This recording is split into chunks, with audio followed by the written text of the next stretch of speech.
Olá, sejam bem-vindos! E hoje nós vamos falar sobre pistas para uma vida espiritual. Estou aqui aguardando o autor, o Rudy Albino, que já nos chamou. Vamos lá. Muita gente entrando, coisa boa. Opa, Rudy está entrando. tô aqui. Eis-me Olá, aqui. Rudy! Tudo Tudo bem? bem? Seja bem-vindo. Tudo certo com você por aí? Tudo jóia. Graças a O Deus. Rude que lançou pela Paulus Editora, o mais recente livro, o mais recente trabalho do Rude é A Espiritualidade dos Leigos, à Luz do Magistério Eclesial desde o Vaticano II. Esse livro maravilhoso que ele está mostrando. E é sobre isso que nós vamos falar hoje, né? Dentro desse contexto, o Rude quer apontar para a gente algumas pistas para uma vida espiritual, especialmente no laicato, certo, Rude? Certo, correto. Esse é um grande desafio que a igreja tem nos proposto desde a década de 60. Então, é a nossa, vamos dizer assim, nossa meta aqui é entender como que um leigo deve viver a sua vida espiritual e qual é a distinção, se é que há no sentido mais específico, daquela que é vivida pelos religiosos e pelos clérigos.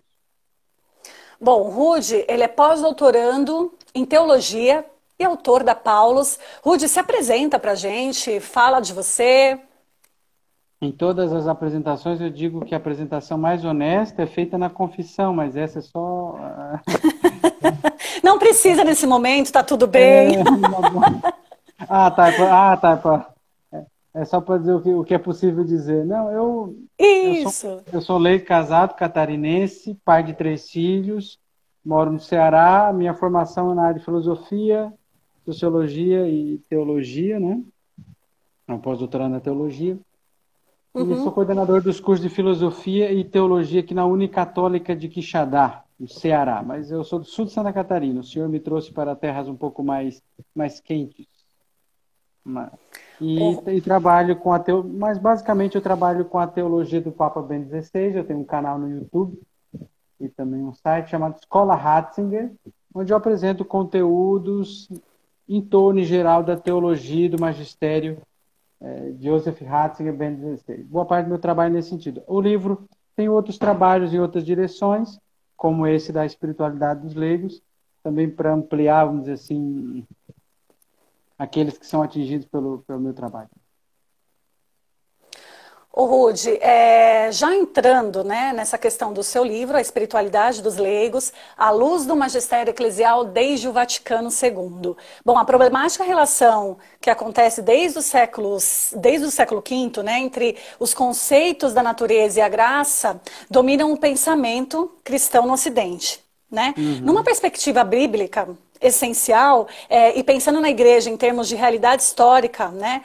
Como o povo de Deus, o Concílio Vaticano II abriu esse caminho para a gente falar da vida como efetiva resposta ao chamado à santidade, né? Então É. vamos começar falando um pouquinho quem são os leigos? Então, isso é muito interessante. Você aludiu a um processo, sobretudo os primeiros séculos da igreja, sobretudo a partir da era Sim. constantiniana, a partir do século IV, em que acabou se criando uma distinção muito rígida entre clérigos e leigos. Na verdade, os monges se tornaram assim, referência daquilo que é ser cristão, um tipo de, que em sociologia é um virtuoso religioso, ele acaba se tornando o protótipo do que é ser cristão. Então, mas se você pensar, o monge, de fato, quantos monges santos nós temos e veneramos até hoje, vamos venerar até o fim dos tempos, mas eles são homens que têm um tipo de uma vocação muito especial, muito especial no sentido de muito singular. A vocação, a vida contemplativa, a oração e o trabalho contínuos, e ela comporta aquilo que é uma fuga do mundo. Embora nós temos que entender que fuga do mundo é essa, Bento XVI explicou num discurso ao Colégio de Bernardin, na França, quando ele disse, não, na verdade os monges Uhum. não queriam fugir do mundo, eles queriam, com as suas novas comunidades retiradas de vida comunitária, eles queriam criar um novo mundo aqui dentro, vamos dizer assim, antecipar Jerusalém Celeste, criar um espaço de adoração, de contemplação, de trabalho, de vida inteiramente dedicada a Deus. Então não é uma fuga do mundo no sentido para negá-lo ou vê-lo como mal, mas é retirar-se para, vamos dizer assim, recriar o mundo. Voltar, vamos dizer assim, à sua vocação original. Então, a primeira coisa é essa, uma saudação aí ao Mário e Roberto, a todos que estão entrando, né? Alguns já estão elogiando o Sejam livro. bem-vindos. Eu digo assim, isso, compre o livro, divulgue desde de presente. Quando acabar compre no site, quando acabar a pandemia, corram para as livrarias, presenteiem seus amigos, né? Também nós queremos Sim, um mas nem precisa esperar acabar a Não, não. pandemia. Nós temos disponíveis na nossa loja online, ficam à Isso vontade. mesmo, isso mesmo. Tem muito padre. Ó, padre adora ganhar presente. Tá? Adora, adora. É uma oportunidade. É uma oportunidade, você ter um pároco amigo que gosta muito de acompanhar o seu movimento leigo. Vá lá, dê de presente. E padre tem aniversário de vida, ordenação, Páscoa, Natal. Ocasião não falta. Certo? Então tá lá. Certo. E voltando a isso, então o que se criou desse período era uma distinção assim, nasce a concepção de leigo, porque assim desde o início não se tinha noção de leigo. Uhum. Isso é muito importante. Alguns vão dizer que todos eram chamados de santos, todos eram chamados de irmãos, então a nomenclatura vai se afirmar obviamente no primeiro século, já vai aparecer na carta de São Clemente, que era papa. Então, ali vai aparecer o que é o clérigo e o que é o leigo. Então, muito cedo vai aparecer essa distinção. É verdade. Mas, infelizmente, com o tempo, essa distinção muito rigorosa foi... porque assim, o leigo tem a ver com o laos, né? Povo, é aquele que pertence ao povo. O padre pertence... O padre, o clérigo, pertenceria, vamos dizer assim, um ordo, uma ordem diferente, e o leigo pertenceria a algum outro tipo, uma outra ordem. Um abraço para a paróquia São Sebastião de Capitão Andrade. Nosso abraço aqui. Então, o que eu digo? Com essa distinção muito rigorosa, se criou e se acentuou de que é o seguinte, o monge e o padre, de alguma forma, ele teria que, na sua vida espiritual, na sua busca pela santidade, imitar o monge. O leigo e o padre secular deveriam imitar o monge. Então, o monge era o protótipo de santidade. Tanto que tem autores que mostram que as ordens religiosas, algumas ordens religiosas com o tempo se consideraram especialistas em santidade, porque a perfeição cristã era alcançada sobretudo na vivência dos votos, nessa vivência da castidade. Só pegar a castidade, que é um tema mais delicado. Tá. Uhum. Se você vê, por exemplo, a questão da castidade,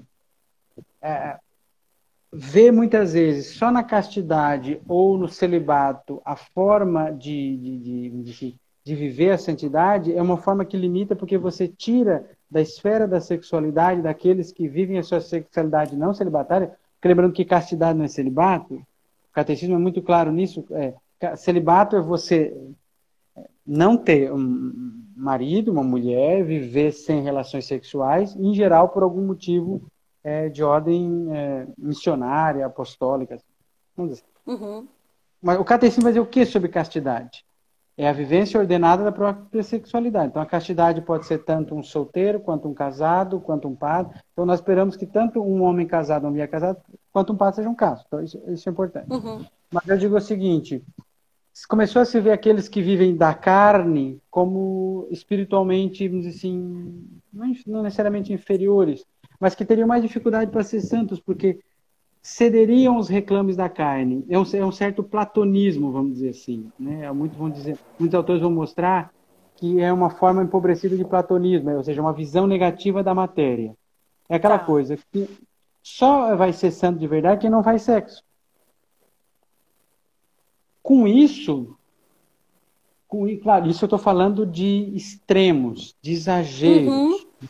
Eu não estou falando que essa é a doutrina oficial da igreja, não tô... mas é um tipo de espiritualidade que também, com o tempo, foi deixando de lado a dimensão da corporeidade, o que é curioso, porque a dimensão da corporeidade tem a ver com a encarnação. Quando você olha para as coisas que Deus criou e as vê como positivas. Então, se você começa a ver o mundo como negativos, assim, o tempo todo, igreja e o mundo é negativo, você começa a, curiosamente, a desvalorizar a figura do leigo, porque o leigo fica reduzido a esse, aquele que vive para comer, para beber, para se reproduzir. E outros viveriam de objetivos mais altos, mais excelsos.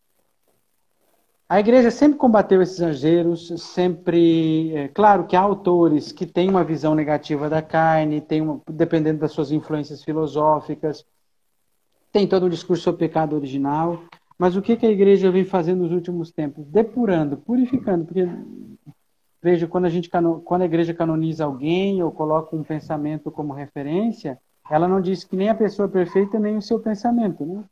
Porque também são humanos e passíveis de purificação.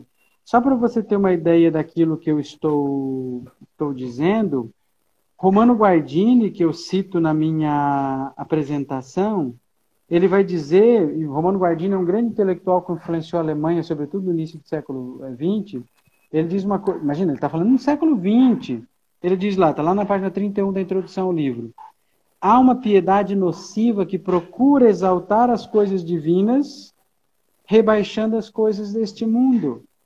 É a desforra de um apetite que não soube dominar. Depois ele continua. Não, as coisas deste mundo não são insignificantes nem indiferentes. Com muito mais razão, de modo algum, o são assim para Deus. Porque ele criou o mundo para que ele exista. Viu que tudo nele era bom. Mas o olhar de Deus sobre o mundo é positivo. Então, a página do Gênesis está dizendo, né, as primeiras páginas, o mundo é bom, porque foi criado por um Deus bom. Quem quer que assim permaneça, e sofreu uma dor divina quando o pecado invadiu a sua obra boa. Tomou a tão a sério o acontecimento que, por esse motivo, enviou seu Filho único. Então, isso é uma das coisas que o Vaticano II vem trazer, assim, é a positividade do mundo. Por que eu fiz esse caminho? Que quando a igreja, sobretudo no seu magistério recente, aqui eu não estou dizendo que antes era ruim, agora é bom, eu só estou dizendo que no seu magistério, o magistério, a igreja está dizendo assim, ó, vamos olhar para o mundo e vamos dialogar com ele. Porque a igreja tem que verificar o que há de positivo, de extraordinário no mundo, porque se Deus o criou, o mundo é bom. Daí quando a igreja olha para o mundo e começa a identificar a sua positividade, aí aparece o papel do leigo. Porque quem é o cristão no mundo? É o leigo. Então, ser cristão, quando a igreja olha para o mundo, ela tem que olhar inevitavelmente para o leigo. Aí vem a concepção, o que é um leigo hoje? Você pode ter uma definição negativa, no sentido de que ela, mais do que dizer o que o leigo é, diz o que ele não é. Isso ainda está nos documentos da igreja e não é um problema. Quem é um leigo? Ele não é nem religioso nem padre. Só que esse é um conceito limitado, não é? É um conceito limitado. Ele é falso? Não, ele está nos documentos, ele é verdadeiro, só que ele só diz uma parte da verdade daquilo que é o leigo. Certo? Então, ao longo do magistério, nós temos uma série de documentos que vão dizer claramente que o leigo é esse cristão no mundo, batizado, crismado, e que tem que viver a sua identidade cristã justamente no mundo. Então, é um cristão no mundo. Medellín, eu acho que vem agora de Medellín, tem uma expressão muito bonita que vai dizer que o leigo é o mundo na igreja, no coração da igreja, e a igreja no coração do mundo. Então, a marca radical que me faz leigo é o fato de que eu fui levado para uma pia batismal, eu fui para uma pia batismal, e ali eu morri e renasci com Cristo, e pouco depois eu fui confirmado nessa configuração a Cristo. Isso é uma coisa muito importante. Estou me alongando, mas... Então, tudo que eu faço como cristão, já para adiantar, não é porque eu estou, assim, ajudando ou imitando o padre, porque antes se tinha uma concepção muito limitada de apostolado laical. O que eu faço como leigo é ajudar o padre no seu mandato, ou seja, uma colaboração com o mandato da hierarquia. Não.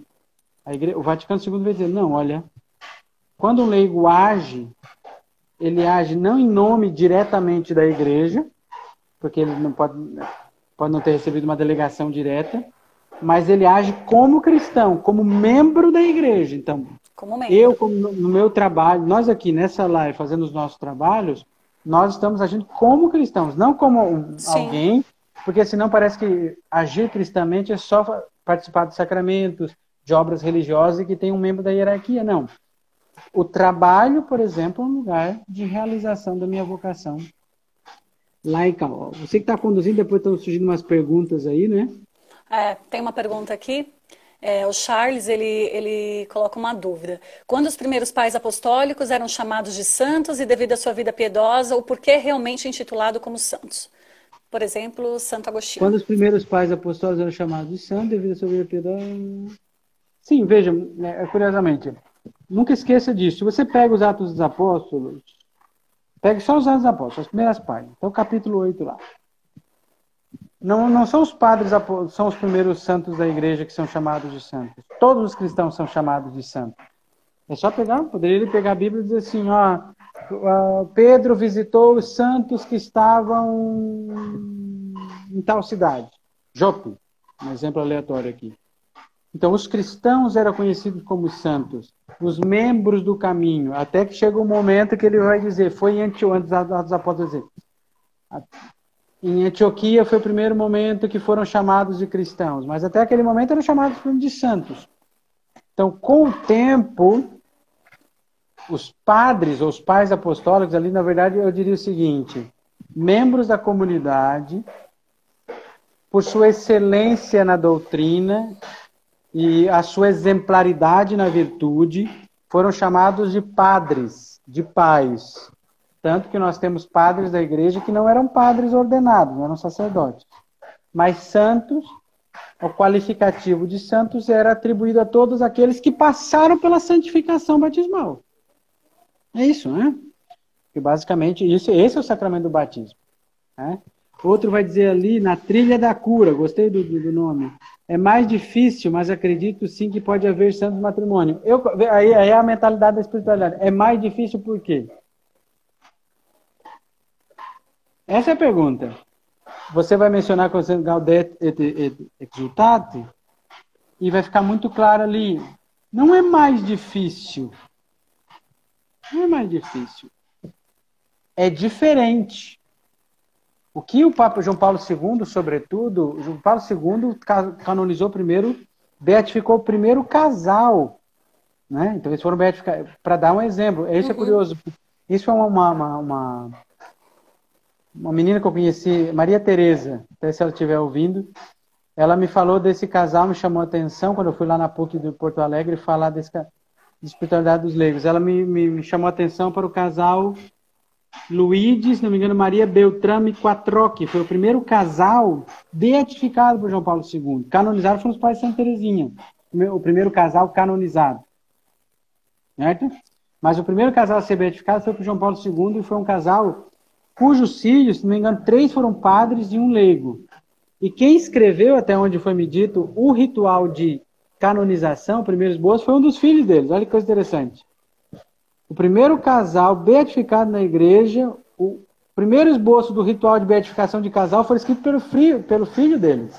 Olha que coisa extraordinária. Então veja o seguinte. É difícil ser santo no matrimônio? Olha, no meu caso, eu acho que sim, porque se chamasse a minha mulher para dar testemunho no meu processo de canonização, eu nunca chegaria a ser santo, canonizado, isso é verdade. Eu acho que se mobilizar o testemunho feminino, por isso não tem muito homem casado, eu acho que se chamar a mulher, brincadeira aqui. Eu não sei se eu vou estar vivo depois dessa live, então é bom falar, mas assim, o documento Gaudete et Exultate vai deixar muito claro isso, que se pode ser santo, eu cito lá no livro, tanto como padre, bispo religioso ou pai de família, né? Ou mãe de família. Eu acho que até a gente pode discorrer um pouco sobre a exortação apostólica, né? Sobre o chamado à santidade no mundo atual. É bem interessante e vai de encontro a todas essas colocações. Antes disso, eu queria te perguntar, os documentos da igreja, eles nos direcionam. E eu queria saber quais são os documentos que você trouxe na sua obra, quais são os documentos, os principais documentos que você apresenta na obra A Espiritualidade dos Leigos? Olha, quando eu comecei a me aprofundar nesse tema, né, para expô-lo, a primeira coisa que a gente tem que fazer é partir realmente dos documentos do magistério, porque hoje tem muitas assim, ofertas de espiritualidade, tanto cristãs quanto não cristãs. Eu pensei assim, vamos ao óbvio, que é olhar os documentos. Quando você começa a pensar em espiritualidade, o primeiro documento que você vai ver é o decreto do Vaticano II, Apostolicam Actuositatem. Você diz, muito bem. Quando você começa a ler Apostolicam Actuositatem, você diz, não, mas eu tenho que olhar Lumen Gentium que veio antes. Só que, em geral, o pessoal para por aí na sua ré, nos documentos. Eu disse assim, não. O decreto apostólico Actuositatem vai dizer que os leigos devem se servir de muitos auxílios para viver a sua espiritualidade. E o primeiro deles é a participação ativa na liturgia. Eu disse assim, tá aí. Tá aí. As pessoas não se dão conta de que a liturgia é a fonte comum de espiritualidade, tanto do clérigo, do religioso, quanto do leigo. Então, o que eu fiz? Eu retrocedi e fui até Sacrosancto Concílio. Então, o primeiro, assim, horizonte de textos é Sacrosancto Concilium, Lumen Gentium, Apostolicam Actuositatem, e o documento que fala do mundo contemporâneo. Ou seja, se é ser leigo, é ser cristão no mundo, nós devemos entender que mundo nós estamos tratando. Eu vou falar de Gaudium et Spes. Depois vem Paulo VI, que não tem um documento próprio sobre os leigos, mas ele tem muitas catequeses e discursos nos quais ele tenta interpretar e aplicar o Vaticano II. Então, ele tem muitas afirmações sobre quem é o leigo, textos extraordinários. E a gente mergulhar numa literatura, por exemplo, que não está em português. Boa parte do magistério do Paulo VI sobre os leigos está em italiano, então você não vai encontrar nem sistematizado e muito menos no idioma que a maior parte não lê, né? Depois eu tratei também, dentro do magistério, dentro do pontificado de Paulo VI, aconteceram as primeiras e principais conferências do episcopado latino-americano. Aí eu apresento sucintamente a visão de leigo de espiritualidade de Medellín, Puebla e Santo Domingo. Uhum. Vem depois João Paulo II, que tem um magistério muito rico, muito extenso, também por causa do seu pontificado longo, e ali eu identifico. O óbvio seria Christi Fidelis Laeti, que é a exortação apostólica que nasceu, vamos dizer assim, do sínodo sobre os leigos na igreja, porque surgiu um problema, né? Um problema não, um desafio para a igreja. Depois do Vaticano II, os leigos ganharam muito protagonismo. Ótimo. Só que começou aquela confusão, né? Até um certo momento, só o padre fazia algumas coisas e os leigos tinham o seu papel muito restrito. Daí, quando você vê depois do Vaticano II, surge uma coisa assim, os leigos começam a exercer determinados ministérios litúrgicos, Ministério da Comunhão, da Palavra, assistente do matrimônio, do batismo, começa a ajudar na administração da paróquia, conselho de economia. Esse é o primeiro passo. O segundo é mulheres começam a assumir essas funções. Uhum. Então você tinha que entender um pouco essa nova situação. Isso vem o sínodo, que vai tratar de duas palavras com M, né? Ministério e mulheres. Né? Ministério e mulheres. Ou você pode colocar 3. Missão, ministério e mulheres. Né? E daí surge Christi Fidelis Laeti. Só que, antes disso, João Paulo II já tinha tratado de algumas formas de espiritualidade que dizem respeito aos leigos. Na Laborem Exercens, que é uma espiritualidade do trabalho, que é lá, vamos dizer assim, o lugar de santificação de apostolado do leigo, em primeiro lugar, o mundo do trabalho. Uma exortação belíssima, que, vamos dizer assim, é anterior a Amoris Laetitia, é Familiares Consórcio. João Paulo II, como bom mariano, falou de espiritualidade mariana e está lá. Veja, eu estou partindo. O decreto apostólico Actuositatem falou que a espiritualidade leiga é vivida no trabalho. Então você não pode ignorar um documento que fala de santificação no trabalho. Foi o que eu coloquei. Nossa Senhora é o modelo da vida dos leigos. Então você tem que olhar os documentos que tratam de Nossa Senhora. E João Paulo II vai lá falar de uma espiritualidade mariana. E coloquei também, e por último, João Paulo II fez muitas catequeses sobre os leigos, e eu as investiguei, as sistematizei e apresentei ali. E, por fim, o Compêndio de Doutrina Social da Igreja. Bento XVI tem 2 documentos que falam sobre a espiritualidade eucarística e bíblica dos leigos. Sacramentum Caritatis e Verbum Domini. O Papa, eu tratei de Aparecida, né? Vai tratar também do laicato da sua espiritualidade. Uhum. O Papa Francisco, com uma trilogia que ele mesmo apresenta, ele diz, eu apresentei 3 espiritualidades até agora. Ele diz isso na Gaudete et Exsultate. Ele diz, eu apresentei 3 espiritualidades. Uma espiritualidade missionária na Evangelii Gaudium, uma espiritualidade ecológica na Laudato Si e uma espiritualidade do amor na família em Amoris Laetitia.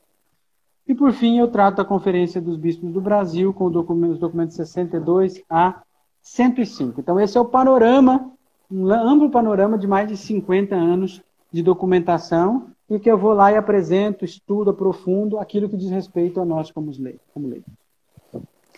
E aí, eu tinha até falado que a gente ia falar um pouquinho sobre o chamado à santidade no mundo atual, que é a exortação apostólica do Papa Francisco.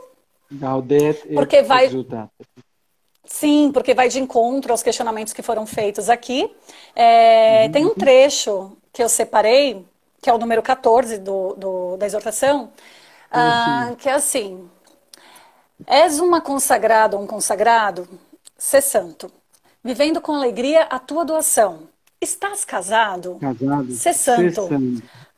Amando, cuidando do teu marido ou da tua esposa como cumprimento de suas funções na família, no mundo, no trabalho cotidiano, nas cruzes, sofrimentos, provações, doenças, nas situações de pobreza e injustiças. Os leigos colocam em prática a sua espiritualidade.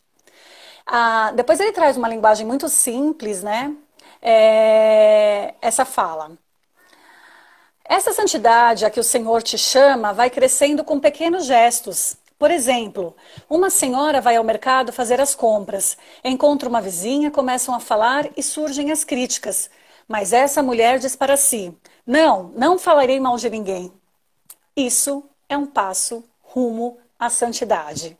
E aí, diante disso, eu te pergunto: qual é o caminho e as pistas para uma vida espiritual dentro daquilo que é minha vocação? Só para mencionar que o número 14 da exortação sobre a santidade está na página 157 do meu livro. Ali. Pronto, olha aí. Quais são as pistas? As pistas são essas que são apresentadas aqui. Algumas fundamentais. Se você pega a conclusão, que já pode dar um pouco a cereja do bolo, a primeira coisa é a seguinte: parta da liturgia, dos sacramentos. Mas antes de falar disso, eu quero dizer o seguinte: se é uma pista, é um caminho, né? Eu já apontei aí, só que a discussão sobre o sínodo, aí alguém menciona aqui o clericalismo, né? Minha grande preocupação, eu fui seminarista 10 anos, agora eu vou falar da minha experiência. Eu fui seminarista 10 anos. Eu me preparei para ser padre. Depois de um discernimento, descobri, não é para mim. Se preparou bem. Meu chamado é outro. Eu passei por um processo de desclericalização. A roupa, né, o jeito. Mas assim, não, eu sou leigo. Não, eu tenho que agir como leigo. E foi muito interessante esse processo, porque me abriu o olho para perceber que havia um movimento na igreja. Veja assim, a participação do leigo na vida da igreja é importante, e é fundamental. Isso é batismal. Só que é um perigo da clericalização do leigo. Qual é o perigo? De que ele o tempo todo fique imitando e querendo fazer coisas só dentro da igreja ou fazendo coisas como padre. Certo? Certo.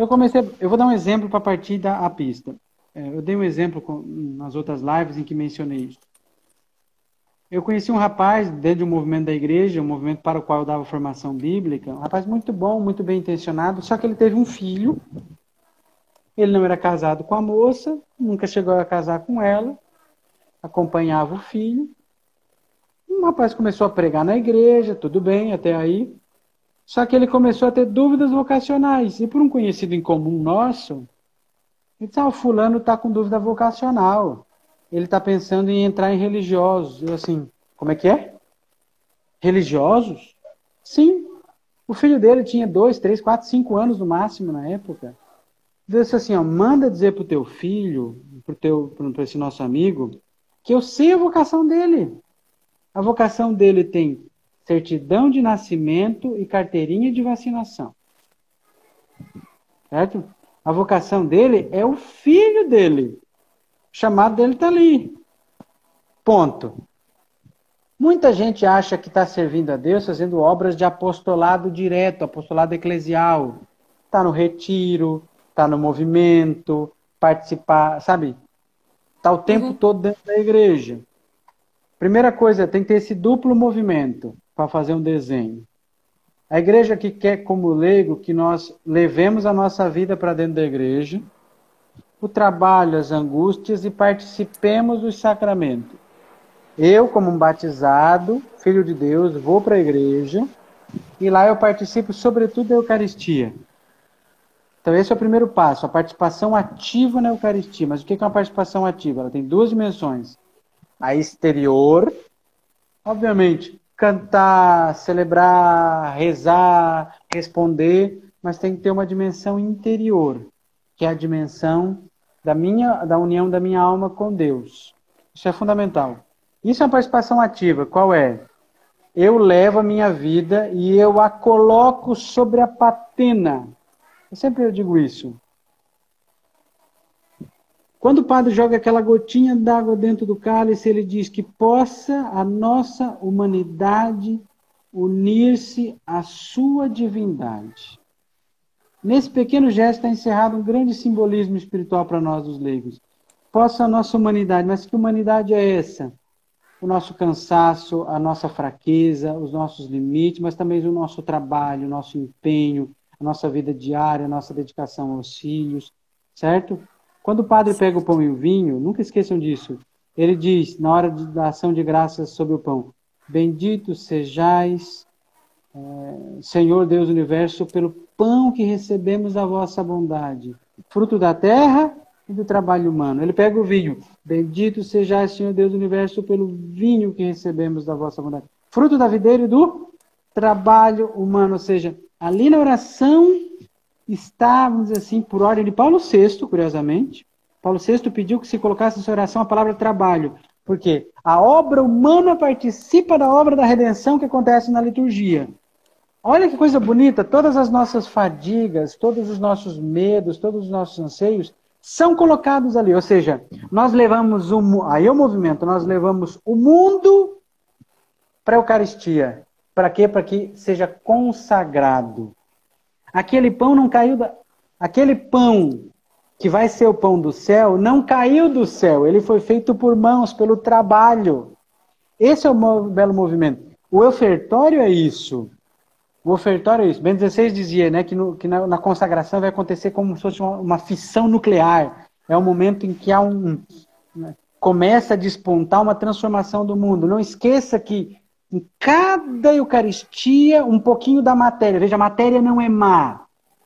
As concepções antigas de a matéria é má, só o espírito é bom, não. A matéria é boa. Até eu gesticulei, até me bati aqui. A matéria é boa, tanto que ela é boa que a gente pega uma porçãozinha dela, um pouquinho de pão, um pouquinho de vinho e leva para a missa. E essa porção da matéria que Deus criou, que é da obra da criação, do nível da criação, é elevada à obra da redenção. Ou seja, o mundo é consagrado, começa a ser consagrado. Quando eu na Eucaristia recebo a Eucaristia, o que eu faço? Termina a missa, eu volto para o mundo para quê? Para consagrar o mundo. Para continuar ofertando no meu dia a dia, por meio do meu batismo, porque no batismo eu sou sacerdote, profeta e pastor, rei. A minha obra, a minha missão sacerdotal como leigo é fazer aquilo que eu aprendi na Eucaristia, consagrar o mundo. Consagrar meu trabalho, por exemplo, João Paulo II na Labora Exercens vai dizer claramente, o trabalho ele está no âmbito da espiritualidade, porque ao mesmo tempo ele é sinal de cruz, porque todo temos que trabalhar, nem todo mundo levanta feliz para trabalhar, né? Acho que a maioria não. Você tem que acordar às 5 horas da manhã para pegar uma van para ir trabalhar, para chegar depois às 8 horas da noite em casa. É cruz, claro que é cruz. É cruz. Só que é ele que vai te dar o sustento, a comida, a habitação. Então também tem essa dimensão de um novo dia, de um bem futuro. A gente trabalha, eu quero comprar um carro, eu quero comprar uma casa. Tudo isso está englobado na minha espiritualidade. Porque você pode viver o desejo de ter um carro novo como um objeto de ganância. Mas você também pode ver aquilo como um novo bem, uma promessa de uma vida um pouco melhor. Veja que isso, ali já está uma centelha da fé na ressurreição. De que todo o teu trabalho, de toda a tua cruz, vai, vamos dizer assim, te levar a um novo bem, a um bem superior. E se a gente se mata de trabalhar, porque o que a gente espera como resultado é muito superior ao sofrimento. Aí você vê que daí nós vamos nos santificar no trabalho, na família, quando cada sacrifício for sacerdotalmente oferecido a Deus. Certo? Agora, se só a gente reclamar, resmungar, essa oferta não acontece. Mas, então veja, é esse movimento. Eu vou para a igreja e levo o mundo para a igreja, e da igreja eu levo Cristo ao mundo. Certo? Certo. Então essa é a primeira pista. Ir para a Eucaristia. A segunda pista é ir para o mundo. Certo? Porque senão, se a gente for para a Eucaristia sem o mundo, a gente também tem que levar o mundo para a Eucaristia, né? Se nós só formos para a missa e ficarmos lá, nós não vamos ser sal da terra nem luz do mundo. Se nós só ficarmos no mundo, sem ir à missa, sem a Eucaristia, sem o sacramento, nós não temos nada a oferecer ao mundo. Perfeito. Certo? Não temos nada a oferecer ao mundo. Porque solução técnica, trabalho, qualquer um. Competência, muita gente pode ter. Certo? Agora, espiritualidade é o que você, vamos dizer assim, é o motor que te leva até a verdadeira competência. Vamos lá. Ou seja, nós tivemos aí passo a passo, hein? Essas pistas foram dadas bem... E aí eu queria que você contasse um pouquinho pra gente, diante desse desafio que a gente está vivendo hoje, como é que tem sido a sua vida como leigo? Em relação ao trabalho, à sua espiritualidade, bom, enfim, em relação ao que estamos vivendo. É o que eu disse em todas as lives que eu participei, que nesse tempo eu estou tentando viver a minha vocação laical, tentando manter os meus filhos vivos. Não por causa da doença, mas eu estou tentando não matá-los. É a minha primeira... Né? Eu disse que aqui em casa, né, se o coronavírus não matar ninguém, eu mato até o fim dessa quarentena. Então, veja, qual é o desafio de ser leigo agora? Qual é o desafio de ser leigo agora? É curioso, agora nós estamos separados do mundo? Não, nós estamos vivendo num outro âmbito da mundanidade, que é a família. Eu vou dar um exemplo bem simples dessa questão sacerdotal. Né? Nós não podemos ir à missa. Não podemos. Podemos participar, lembrando que nós podemos acompanhar a missa na televisão porque estamos dispensados do preceito dominical. Porque ver missa na televisão não como preceito. Uhum. A CNBB fez uma coisa muito interessante, ela começou a oferecer subsídios de celebração da palavra em família. Eu fiz várias vezes, no momento que seria a missa, uma celebração da palavra com meus filhos, ou em alguns momentos muito agitados, de noite, fiz só a liturgia da palavra concluída com o Pai Nosso. Isso está lá na Familiares Consórcio. Eu cito lá com o livro. Olha que coisa muito bonita. O Papa João Paulo II disse, a primeira coisa é viver em família. Mais do que nunca, a pandemia nos deu ocasião para viver o sacerdócio batismal em família. Está lá em Familiares Consórcio. Quer ver? Só para citar para vocês. Se vocês pegam o Magistério de Paulo VI, de João Paulo II, ele vai dizer na página 103, olha que coisa bonita. Aqui, ó. É o munus sacerdotal, é este o munus sacerdotal que a família cristã pode e deve exercitar em comunhão íntima com toda a igreja, através das realidades cotidianas da vida conjugal e familiar. Em tal sentido, a família cristã é chamada a santificar-se e a santificar a comunidade cristã e o mundo. Veja, então, é ali que a família vai se... a igreja reza pela família cristã e educa a viver em generosa coerência com o dom e o dever sacerdotal recebido do Cristo Sumo Sacerdote. Olha que interessante.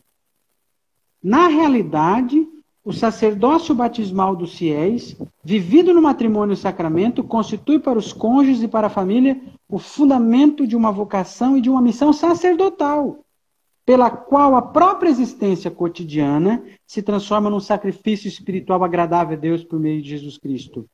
É o que acontece não só com a celebração da Eucaristia e dos outros sacramentos, e com a oferenda de si mesmo à glória de Deus, mas também com a vida de oração, com o diálogo orante com o Pai, por Jesus Cristo, no Espírito Santo. Olha que coisa extraordinária. Maravilhoso. É no santuário da família que nós exercemos o nosso sacerdócio batismal. É a primeira coisa. Certo? É a primeira coisa. E a segunda é o mundo do trabalho. Trabalhar em casa vai continuar aquilo que eu já falava. Mais do que nunca vai ser uma cruz. Porque assim, você... não é que é fácil, mas aí a gente entende também se compadecer com as donas de casa, as senhoras que... Ah, não trabalha fora, é só dona de casa. Que é talvez a frase mais pecaminosa que a gente pode falar, né? É só dona de casa. Não, ela não trabalha. Como você não trabalha? Ela trabalha 24 horas. É. Tenta fazer em casa o que você faria fora do trabalho, fora de casa no trabalho. Então, assim, hoje, esses dois universos em que a gente tem que santificar como leigo, eles são um só. Sim. Então você tem que fazer essa conjunção e esse equilíbrio e saber que, veja, eu falei, as duas dimensões do trabalho, de cruz e de ressurreição, trabalhar em casa com interrupções, tendo que às vezes levantar para lavar a louça, para fazer um café, para a criança está no banheiro, Atender precisa o de ajuda, filho. atender o filho, você está concentrado. Eu falei na introdução do livro isso. Eu disse que esse é um livro vivido, curtido no cotidiano comum de um homem comum, porque a cada ponto e vírgula que eu escrevia, a vida colocava outra ponto e vírgula, porque eu tinha que desligar a televisão, colocar uma xícara de café com leite, pai, vem me limpar, é isso, né? Você está lá no coisa mais Te excelso do mundo. entendo. O conceito teológico. Tanto que tem uma frase na introdução que eu coloco assim, não adianta, isso é bem existencial, não adianta ter belos conceitos teológicos se a louça da sua casa ainda continua suja. Está lá na introdução do Puxão de livro. orelha, hein? Está lá na introdução do livro, porque assim, tem que lavar a louça, tem que lavar a louça. E a minha mulher não me deixa esquecer isso, né? Claramente, a minha vocação batismal. A minha mulher, meu livro de teologia aberto, escancarado aqui, para que eu não esqueça a vocação batismal. Então, é isso. Então, é conjugar e fazer que o ambiente familiar seja também um ambiente de trabalho e que aceitemos isso também como um padecimento, porque também quem consegue trabalhar em casa também é um privilegiado, né? Porque tem gente que trabalha lá fora e não tem a subsistência necessária, Sim. porque não tem esse Temos que privilégio. agradecer. Home office é para Sim. poucos, não temos que esquecer isso, não devemos É. esquecer disso. Né? Mesmo com esses desafios de trabalhar em casa com criança, de ter que cuidar da casa, enfim, nós temos muito que agradecer. E para mim, de tudo que nós conversamos aqui, o que fica é que o lugar de santificação dos leigos é a família e o mundo. É, a família e o mundo, claro. Sempre bebendo das fontes Sim, sacramentais. Mas sim. alguém está pedindo aliciar livros suyos em castelhano, sim, pelos editores Cristiandad, La Missa segundo Benedicto XVI. Pode procurar lá, está publicado na Espanha. Né? Então, família e igreja doméstica, está falando ali, tenho filha de 8 meses e eu e minha esposa estamos em home office, rumo à santidade. Que bom, ainda bem que é Uma rumo à santidade. santidade. Pior se fosse rumo à loucura, mas tudo bem. Que bom que é rumo à santidade, porque tem gente que tá rumo à loucura. Então é a hora de viver a santidade nessa loucura que às vezes a casa da gente se tornou, né? Abraço para Carol Exatamente. Gadelha, aqui da O Paula de Delson de Baixo. Jesus está perguntando o nome do livro. É A Espiritualidade dos Leigos, à Luz do Magistério Eclesial, desde o Vaticano II. Delson. Desde o Vaticano. É um título longo, mas o livro é curto, fique tranquilo. E Bom, muito Rude, objetivo. nosso Né? tempo aqui está se encerrando e eu quero te agradecer muito por esse momento de partilha, por partilhar também da sua vida conosco, né? Você abriu alguns pontos particulares seu e isso é importante, né? Porque é o seu testemunho, é o seu exemplo de vida como leigo, que vai ajudar também muita gente, né? O nosso testemunho, ele ajuda muita gente nesse caminho, né? Então eu quero te agradecer muito em nome da Paulus, agradecer todos que estiveram aí conosco, participando. O autor, se apresente novamente, estão perguntando quem é o autor. É o Rude Albino. Rude Albino de Assunção. Eu só E quero fazer isso, uma Rude. menção rápida. A capa do livro tem um simbolismo. É um afresco do Rafael Sanzio. E o livro vai falar muito em virtudes teologais. A espiritualidade e o exercício das virtudes teologais. Aqui estão as virtudes teologais no meio. Fé, esperança, caridade. Por que eu pedi essa imagem? A caridade é uma mãe com 5 filhos.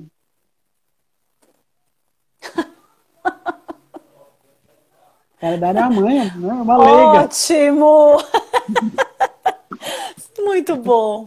Então, olha, só relembrando, a obra do Rude, A Espiritualidade dos Leigos, à luz do Magistério Eclesial desde o Vaticano II, está disponível em nossa livraria virtual, paulus.com.br. Rude Albino é o autor, mais uma vez. A Espiritualidade dos Leigos, à luz do Magistério Eclesial desde o Vaticano II. Então você vai ter aí um contexto laical completo, né, histórico, que ele traz, com todos os documentos. E se você quiser trabalhar melhor em cima, vai atrás dessa live, que ela vai estar gravada. Rude também tem aí o seu canal, seus contatos. Escola Ratzinger, lá no YouTube, procure por lá. Escola Inscreva-se, curta, Ratzinger. compartilhe. E lembrando também, Rude, que a Paulus tem uma equipe, né, que está comprometida com a sua vocação laical, trabalhando de casa, firme e forte para gerar conteúdos com qualidade, com espiritualidade para todos vocês. Então explore tudo isso por meio das nossas redes sociais, continuem conosco, nosso site também, ali você consegue baixar livros gratuitos, também periódicos, para você... Liturgia diária está disponível para baixar gratuitamente durante a quarentena. Então aproveite tudo isso e confira também os nossos produtos. Rude, muito obrigada. Olhem lá os outros livros lá que eu organizei. Aí, tem muito mais livros, pode apresentar. Bento XVI, Igreja Católica, o Espírito da Modernidade. Compre lá, minha tese de doutorado. Paulo publicou A Grande Esperança, uma coleçãozinha de Bento XVI sobre escatologia. Comprem lá. Fazer um merchan, né? Pode fazer o merchan, estamos aqui para isso também. É a nossa vocação. Faz parte do nosso conteúdo, é a nossa vocação, tá bom. Não. Eu não vendo, eu vivo a minha vocação. Tá certo. Tá bom. Gente, muito obrigada a todos vocês que participaram. A gente não conseguiu responder todo mundo, porque o conteúdo era rico, né? E a gente tinha que explorar tudo isso. Mas é isso, ó. Abraços ao Juliano da Paulus de Minas Gerais. Juliano, quero ir na Paulus de Minas Gerais, hein? É isso aí, gente. Um abraço para todos vocês. Muito obrigada e até a próxima. Valeu, abração. Tchau. Tchau, tchau.